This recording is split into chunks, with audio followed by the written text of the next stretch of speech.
आपने बिहार के लिए काम किया है, बिहार के लोग कभी भूल नहीं सकते। तो आज चुनाव के अवसर पर आए हुए हैं, आप सब लोग इनकी अपील को मान करके आगे फिर काम करने का मौका एनडीए को राज्य में दीजिएगा। मैं सबसे पहले आदरणीय प्रधानमंत्री जी का अभिनंदन करता हूं। इन्होंने चुनाव के कार्यक्रम के लिए समय देने की कृपा की है और आज 2 जगह कार्यक्रम में शामिल होने के बाद यहां पधार चुके हैं, इसलिए मैं उनका विशेष तौर पर अभिनंदन करता हूं।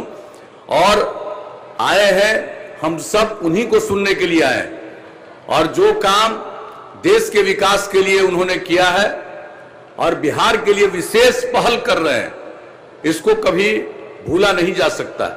इसलिए हम सब लोगों को एक एक बात को याद रखना चाहिए। और पता है आप सबको, अभी लोकसभा का जब चुनाव शुरू होने वाला था, उसके पहले ही जो आप जान रहे हैं कि पटना के निर्माण कार्य का इन्होंने शिलान्यास किया था और अब पटना मेट्रो के निर्माण का कार्य चल रहा है। ये कोई मामूली बात नहीं है। पटना शहर के लोग मेट्रो रेलवे का फायदा उठाएंगे और ये बहुत तेजी से काम हो रहा है। इसमें केंद्र सरकार का पर्याप्त सहयोग प्राप्त हुआ और केंद्र सरकार की स्वीकृति से ही ये सब काम हुआ है।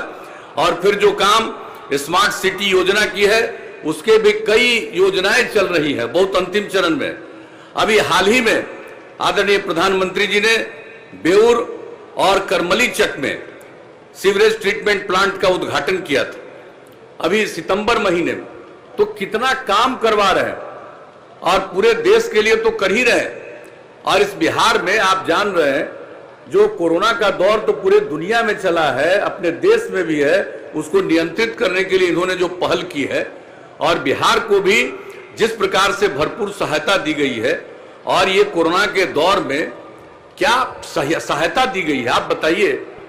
लोगों को अप्रैल महीने से लेकर के आज नवंबर महीने तक हर किसी को, जो कोई भी राशन कार्ड धारी है, उन सब लोगों को, एक एक व्यक्ति को 5 किलो अनाज और एक परिवार को 1 किलो आपको दाल या चना दिया जा रहा है। ये सब कोई मामूली चीज है। और किस तरह से लोगों को सहायता, महिलाओं को सहायता, और जो प्रधानमंत्री उज्ज्वला योजना के अंतर्गत हर गरीब परिवार को जो एलपीजी का कनेक्शन दिया गया, अब उसमें 85 लाख से भी ज्यादा परिवारों को मुफ्त में एलपीजी कनेक्शन दिया गया जब ये कोरोना वायरस का दौर चला।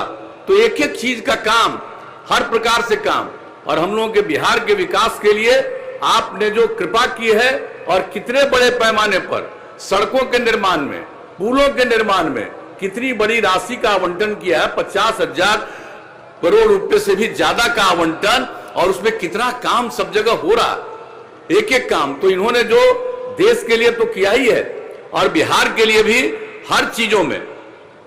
और आप समझ लीजिए अब कितने नए मेडिकल कॉलेज का काम हो रहा, एक एक क्षेत्र में काम, हर जगह का काम। और अब आप जान लीजिए पटना का एयरपोर्ट अब किस तरह से विकसित हो रहा है।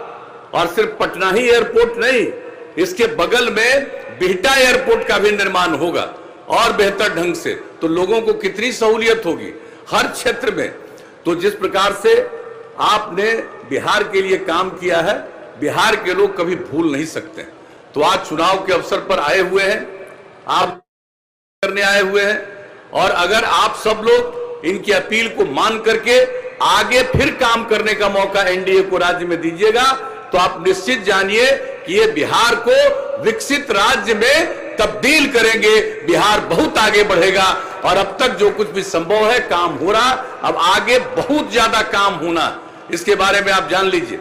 हर तरह की सुविधा, सिर्फ बिजली की सुविधा नहीं, स्वच्छ पानी की सुविधा, एक एक तरह की सुविधा हर तरह से।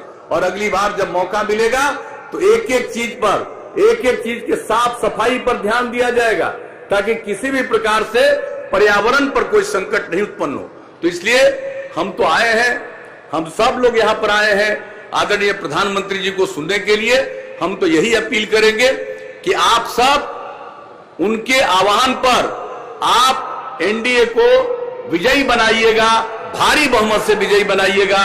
और इन्हीं शब्दों के साथ आप सब लोग जो आज के इस कार्यक्रम में उपस्थित हुए हैं, मैं आप सब लोगों का भी आप सबको हृदय से धन्यवाद देता हूं, आप सबका अभिनंदन करता हूं और इन्हीं शब्दों के साथ पुनः मैं प्रधानमंत्री जी को धन्यवाद देते हुए, इनका अभिनंदन करते हुए अपनी बात समाप्त करता हूं। बहुत बहुत धन्यवाद। आपने बिहार के लिए काम किया है, बिहार के लोग कभी भूल नहीं सकते। तो आज चुनाव के अवसर पर आए हुए हैं, आप सब लोग इनकी अपील को मान करके आगे फिर काम करने का मौका एनडीए को राज्य में दीजिएगा।